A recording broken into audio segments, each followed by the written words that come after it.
Iran மீது தாக்குதல் நடத்திய அமெரிக்கா மற்றும் அதிபர் டிரம்பை கண்டித்து உலகின் பல்வேறு நாடுகளில் போராட்டங்கள் வெடித்துள்ளன.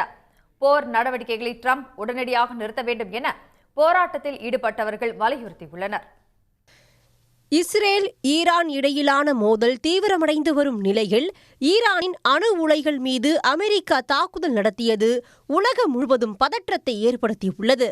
ஈரான் மீதான தாக்குதல் குறித்து டிரம்ப் பெருமிதம் தெரிவித்து வரும் நிலையில் வெள்ளை மாளிகை அருகே போராட்டத்தில் ஈடுபட்டவர்கள் பொய்களின் அடிப்படையிலான போரை ஏற்க முடியாது என முழக்கமிட்டனர்.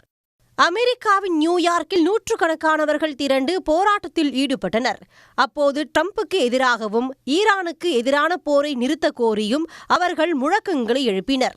அமெரிக்க அதிபர் டிரம்ப் ஒரு போர் குற்றவாளி என்றும் அவர்கள் குற்றம் சாட்டினர்.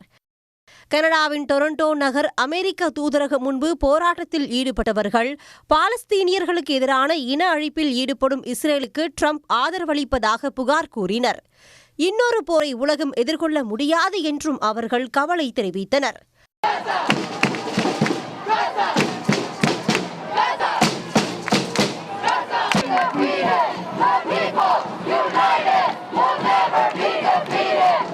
பிரான்ஸ் தலைநகர் பாரிஸில் போராட்டத்தில் ஈடுபட்டவர்கள் ஈரான் மீதான தாக்குதல்களை கண்டித்ததோடு ஈரான் நடத்தி வரும் தாக்குதல்களுக்கும் கண்டனம் தெரிவித்தனர்.